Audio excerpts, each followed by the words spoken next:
Welcome to Pushing Past Polite, where we talk about what matters and make the world a little more just. I'm Kori. And I'm Laura, and we're so glad you're here. Today, we want to talk about toxic positivity. We really rehearsed that one for a while to get it just right. Oh my God. Yeah. So the things that are not helpful. Right. I love support, affirmation, and encouragement. So this is not that. And even living your way into believing sometimes, right? Sometimes. Yes, I get Faking it until you're making it okay. It's a thing. Yes. It's absolutely a thing, and it has its place. Yes. But when I am crying, holding a newborn, and I have vomit and poop on my shirt, I don't need you to tell me, you got this, girl. Mm-hmm. No, what do you need in that moment? Another pair of hands. Yeah, another pair and of a hands. break. Yes. Mm-hmm. Yeah, this came up recently. I guess I'll tell the story for us and our friendship, because I was having an exceptionally horrible day. Exceptionally horrible. I had been caretaking for a family member post-surgery, and won't go into lots of details for the sake of privacy for that person, but it was a complicated situation. Both this person's recovery, how they were feeling about being needy and needing to rely on me, and how that didn't feel good to them, and how instead of gratitude, it came out as frustration and anger. And then when conditions worsened and we had to go seek medical help afterwards, the feeling I got, and maybe this was completely internal, but I felt it some from the medical staff, was like, how could you let it get to this point? Why didn't you do more? And so I felt the burden of not doing enough, of fucking this up, of trying the best I could, and yet running into these personality conflicts. And so I felt like I had to protect my own peace. It was just really complicated, and I broke. And so, of course, who do I talk to but Kori, right? And so Kori started to respond to me, and she did in a beautiful way. But she told me later something she almost said. Yeah, I almost said, like, yeah, you got this. Like, of course you are made to do this. You can do anything. You are mighty. You are wonderful. You are magical. You can do whatever you want. You will find a way through this because, you're a superhero. That's what I started to write. And then I was like, delete, delete, delete, delete. Picture the little 3 dots on the chat, right? Do. Went quiet. And it's like, nope, this is hard. And quite honestly, that was exactly what I needed.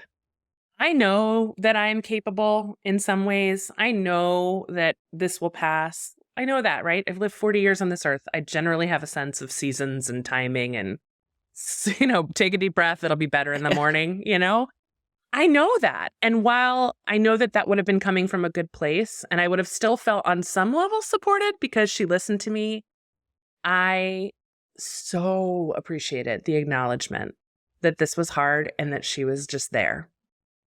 And I think in our culture, we try really hard to push past discomfort to get out of it as fast as possible, right?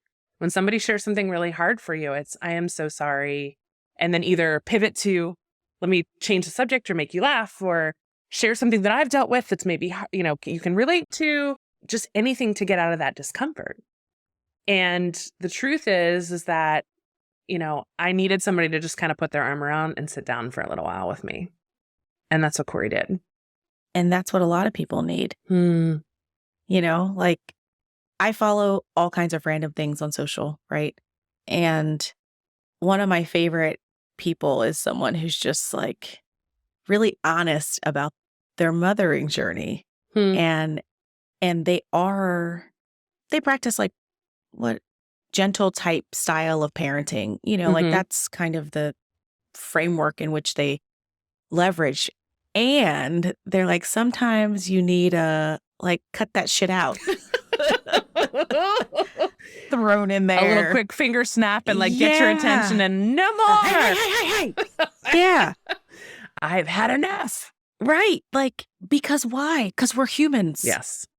And yes, best practice will tell us that we should probably go and take a beat and compose ourselves And it's like, I already have a narrative running through my mind that I'm shutting off. And the narrative I'm shifting to is like, you are enough as a mom. Mm-hmm. And you are a person too. Mm-hmm.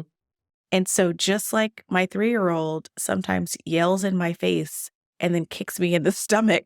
That little angel? Never. Never. It's because he's 3, not because he's not an angel. Right. It's like, obviously I don't yell in their faces and kick them in the stomach. Congratulations. Like, best practice. Yes. Best practice. But sometimes I raise my voice and I correct it and I respond. But like, those things happen. And sometimes they need to. I'm sorry. And sometimes they need to. I had 2 of my kids putting hands on each other. Yes. And there was no time to gentle parent my way out of that. Yes. I had to get their attention. Yes. Yes. And so we're digressing into just gentle parenting, but some of how gentle parenting is portrayed embodies that toxic positivity. You know, like some ways in which people curate their gentle parenting videos, it's really around only the best practices and the like. And never getting up from the fails. Never getting up from the fails. We get up from the fails a lot around here. Yes. Yeah. And because that to me is what gentle parenting actually is. Yes. Right? It's like you want to teach your child skills to be able to cope and navigate. And you want to teach them how to be resilient in getting up from the fails. Yes. Your fails and their fails. Yes. Seeing me as human, seeing me as someone who tries my best and falls forward is exactly what I want to model for them. Yeah. As opposed to mom is always right and you are always not. Right. That's not okay. Right. Or even like mom always has it together. Yeah, no, that's definitely not. And you should be looking. My kids are under no illusion. I distinctly remember, gosh, I don't remember what year, but I remember one day just having a moment and my sweet middle child who is so empathic and kind. Yes, she is. Coming up to me and saying, I am sorry. It's so hard to have 3 kids. And I'm like, oh, number one, I'm glad I'm portraying this honestly. This is real. You won't go into motherhood with any illusions of it being a cakewalk. But like, she also, I was worried that of course she was caring for my emotional state in that. So I had to balance that moment. But anyway, I think that ability to apologize, to say you're wrong, to self-correct and ask for forgiveness is such a powerful, powerful thing. Absolutely, because you're also modeling that behavior for your own kids. Absolutely right. Like if you're doing it, then this is what we do. We make mistakes and we ask for forgiveness and we ask for help. You know, my little one, he doesn't have a ton of words, but one of them is help, please. Oh, good boy. That's a great lesson. Yeah, he's like, help. That's a high leverage phrase. Right, exactly.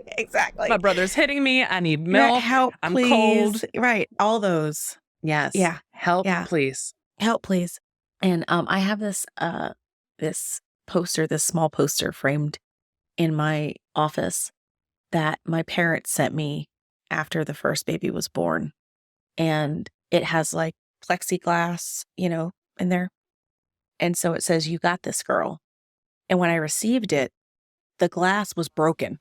Oh no, that's a terrible sign and omen, isn't it? No, but I think that that's exactly right. Yeah.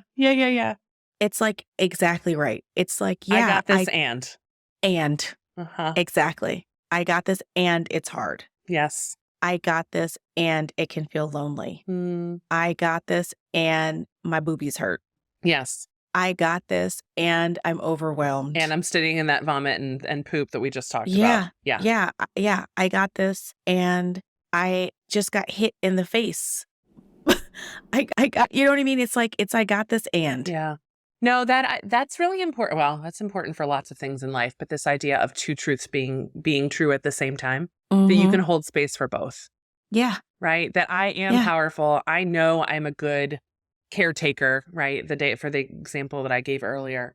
And this fucking sucks. It sucks. It sucks on how I'm spending my day. It sucks on how I feel about myself. It sucks for this person who's hurting and can't communicate his hurt and instead is acting out. Like, it sucks. Yes. And that to me is like where that toxic positivity comes in, because it's those messages that reinforce the idea that you're not enough. Yeah. My struggle and the hardness of this moment does not take away from the fact that I am capable and that I can.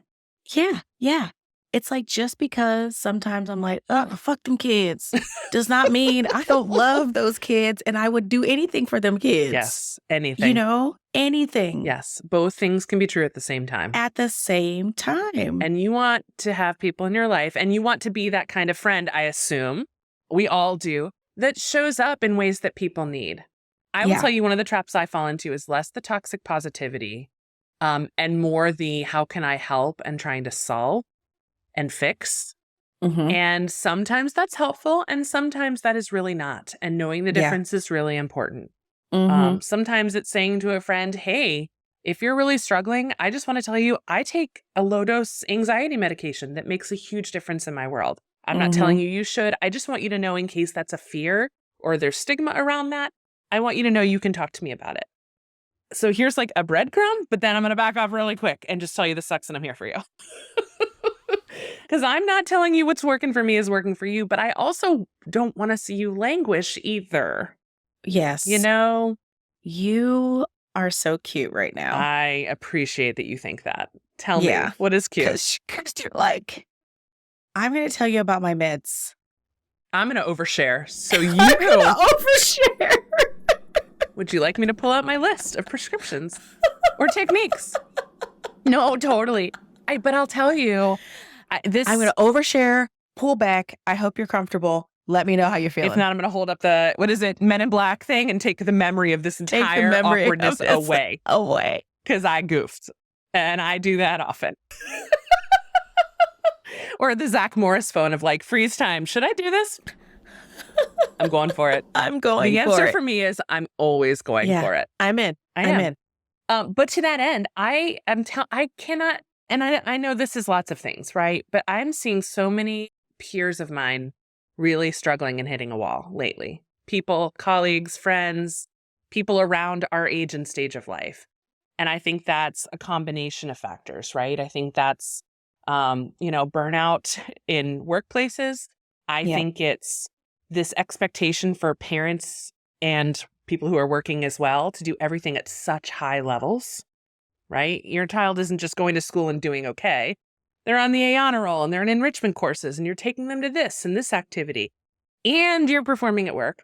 And we just survived a global pandemic and it was exhausting. That's not all over. Correct.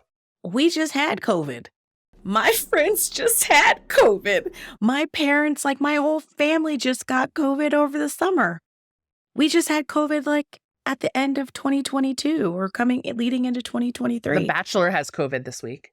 I'm just saying, like it ain't over. No, you're right. The Bachelor even has COVID. See, very relatable. They did a Zoom date and I was like, did they think this was fun? We don't want to go back to that. No one. And why? Who wants to watch that shit? No, and I'm like, the girl you made out with yesterday is in this room with all these other girls. Y'all are all going down. You guys are all going down. COVID is in the building. It has not left the building. Right. No, but I think the strain and the buildup of that over time is like coming to a fever pitch for a lot of, I say women, not because it's not happening for men, but the people in my circle that I'm sharing this vulnerably about and oversharing this vulnerably about are women. I'm not talking to your husbands about my medication list. Right.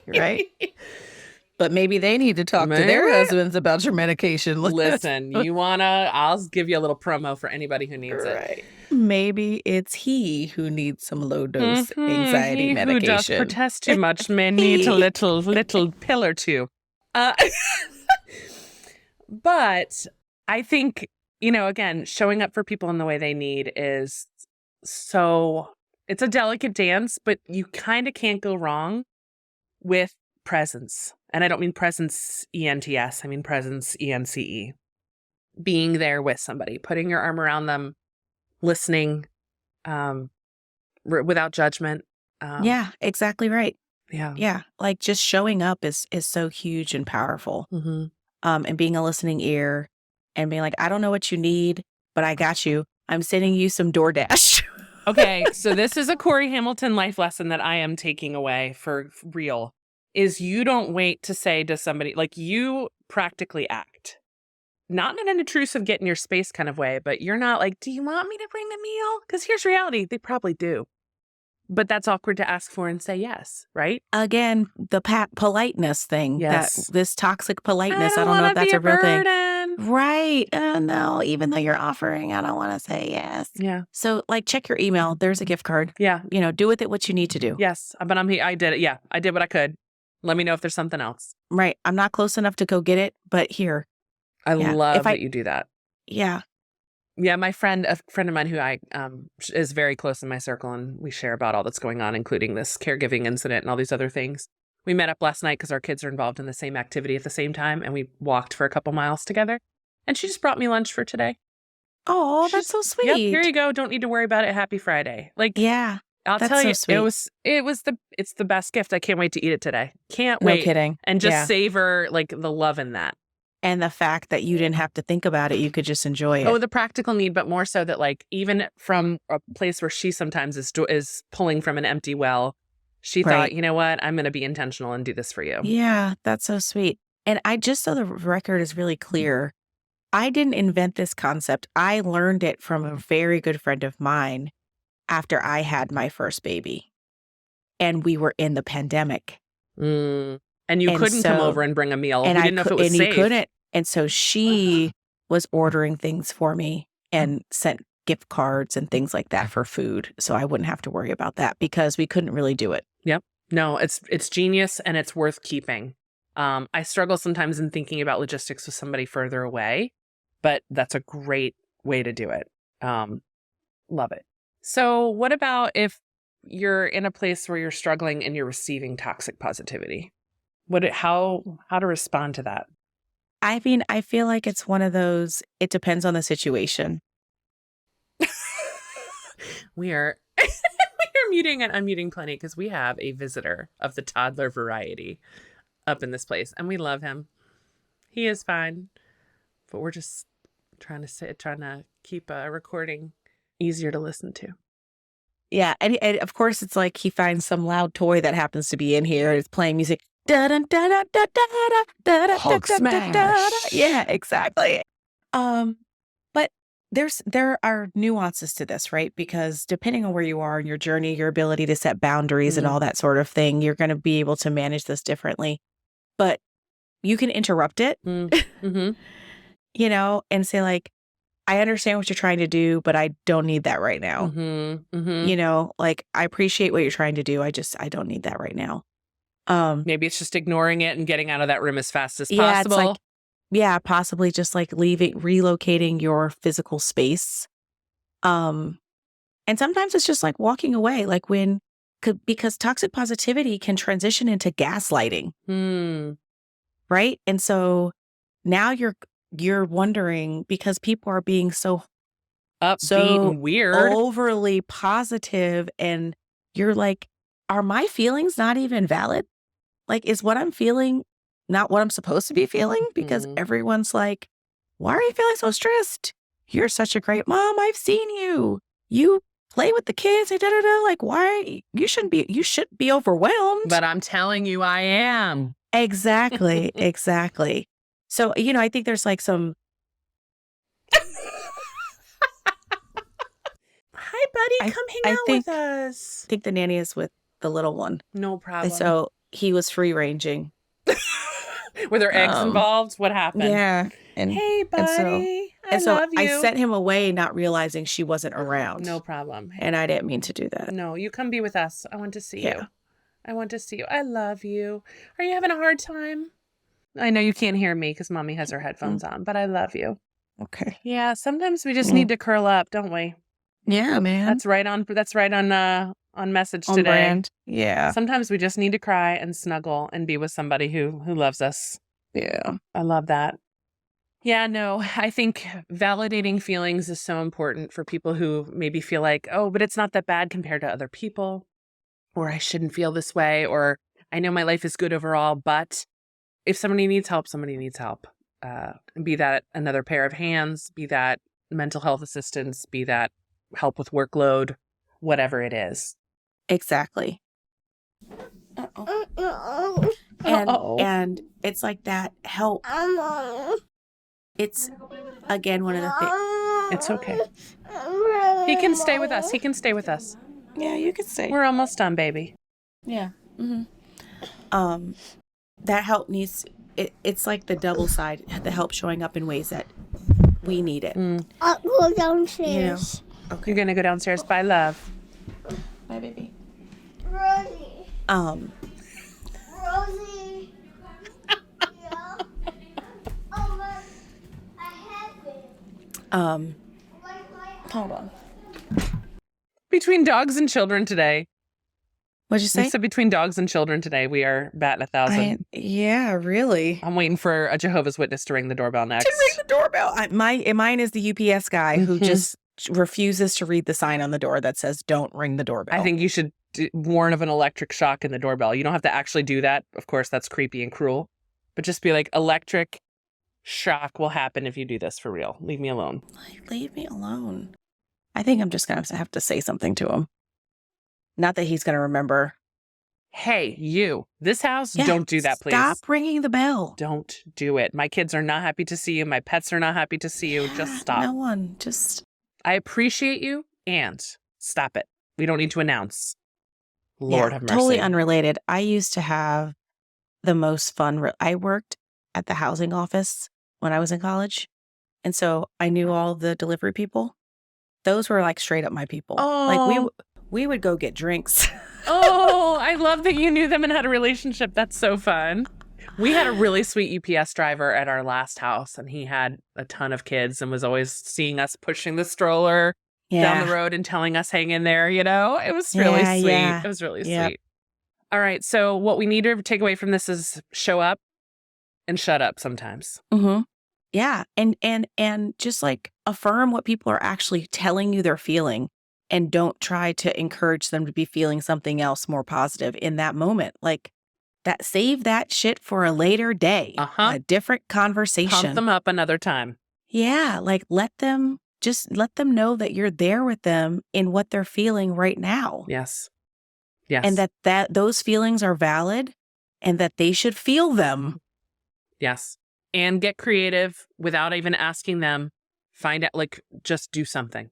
Yeah. Do something. Right. Hey, I'm going to run the vacuum real quick on my way out. Can I do the dishes in the sink for you on my way out?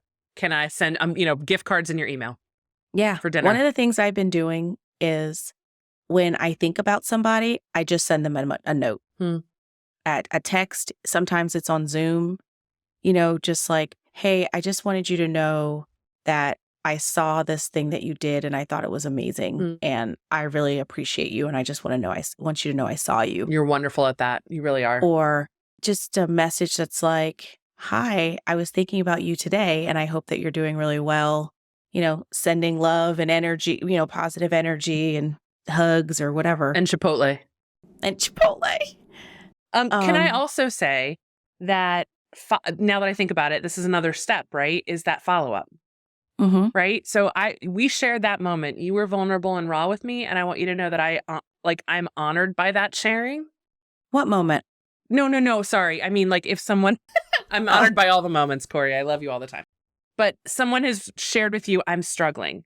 You're there. You listen. You validate. You support in a practical way without needing to do a whole lot of awkward, polite dancing. And then you follow up. Hey, thinking about you. How's it going? Yes. Give me an update. Heart check. How you feeling? Yep. That's what it is. Mm-hmm.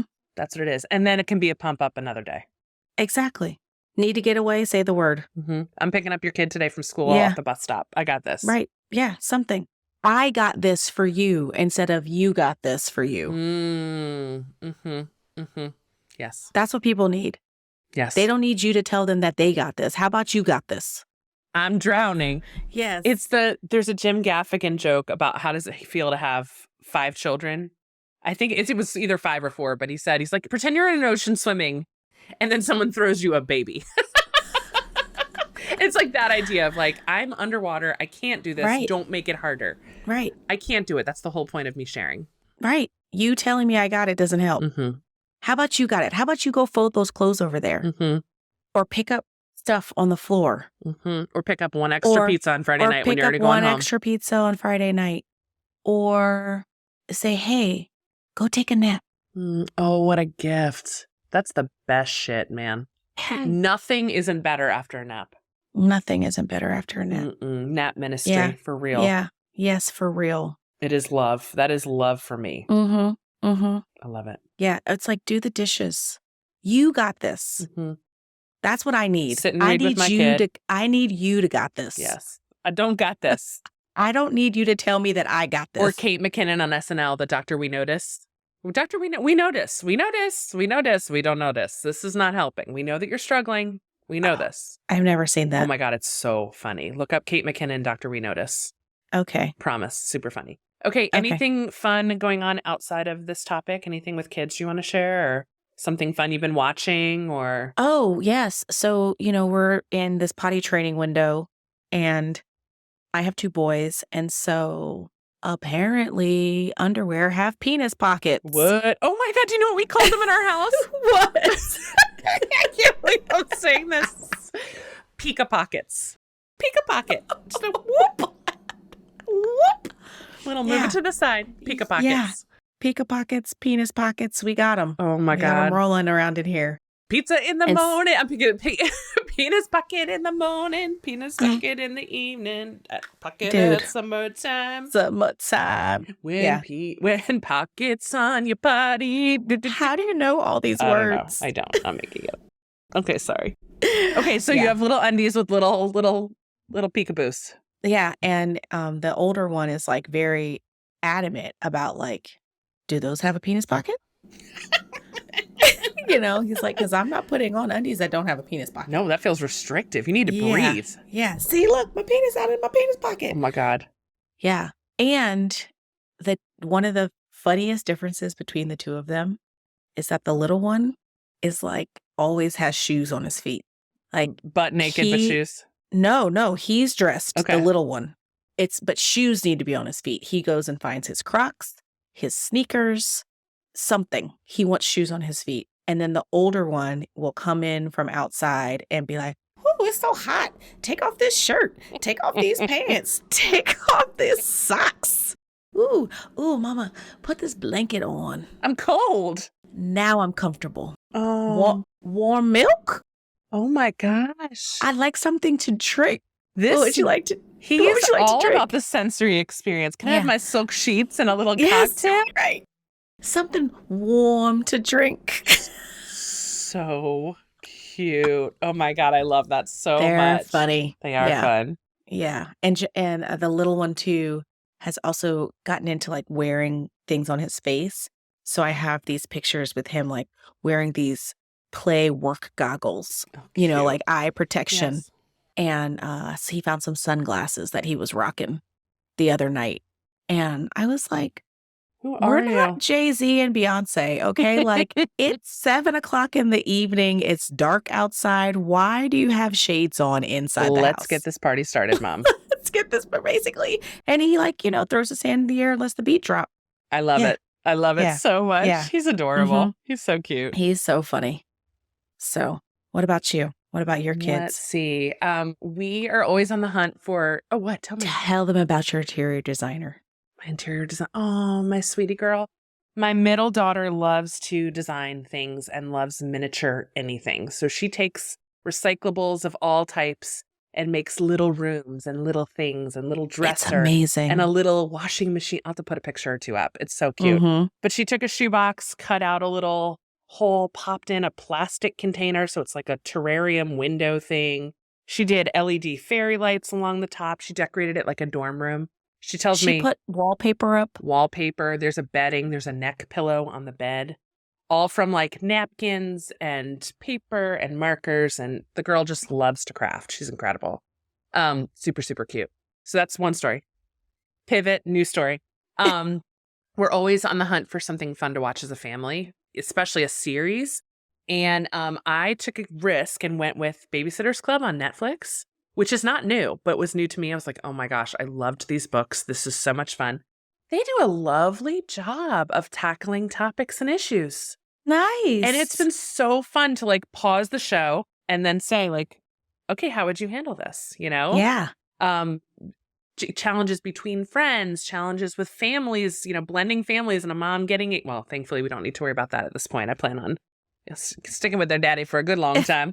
But yeah, just really, really cool. And my favorite funny, though, was one of the issues was between a girl and a boy. And there was a scene of, a preview of a kiss coming on the next episode. Mm-hmm. And my rising 6th grader, current 5th grader, eyes like huge as saucers, whipped his head to me and he goes, "But they're only in middle school." He has no idea what's coming for him in a couple of months. Adorably sweet. So sweet. So it's the same boy who had a Valentine this year. So he's dabbling, but I don't think the kiss is not on the table, and I'm okay with that. I'm okay with that too. I am. They're lovely. They're a gift. Yeah, they are. Yeah, even when I need some toxic positivity therapy over here and just getting away. You're great. You're doing such a wonderful job. Keep it up. You got this. Somebody's not going to make it to dinner tonight if this keeps up. Make it. I know. You're brilliant. You're a genius. Where's your cape, bitch? Put it on. Chuffing up, buttercup. Put on those undies and go for it. Right. No. Right. Here's to showing up for friends as they are in the moment, supporting them in ways that they need, in creative ways, and then being there for the long haul. Yeah. Grateful I have you. And showing up for your people, too. Yeah. Like, you show up for me like you would show up for your kids. When your kids are having hard moments, I've watched. Like, you stop and you pause and you hear them and you let them share before you try to solve it. I'm trying. Yeah. Well, I've seen it. Thank you. So I see you trying. I see you. I'll send you a text later. Okay.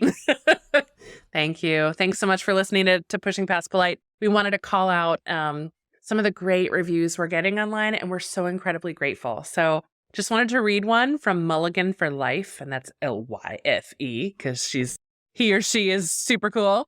The title is Warm, Thoughtful Vibe.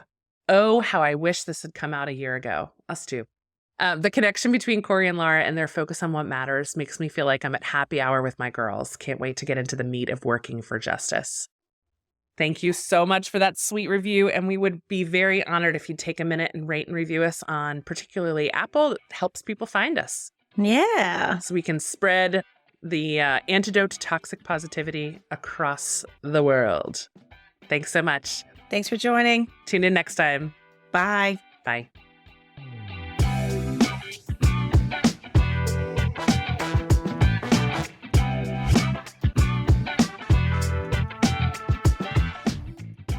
Thank you so much for listening. We encourage you to go deeper in your trusted spaces or cultivate new spaces that foster meaningful connection. Please follow us on social media to keep the conversation going. We are at Pushing Past Polite on Instagram and Facebook, and Push Past Polite on Twitter. Pushing Past Polite is an independent podcast with Kori and Laura from Just Educators. Our cover art was designed by Rachel Welsh DeIga of DeIga Designs, and our audio is produced by Keith at Headset Media. Until next time, don't get stuck talking about the weather. Have conversations that matter and make your world a bit more just.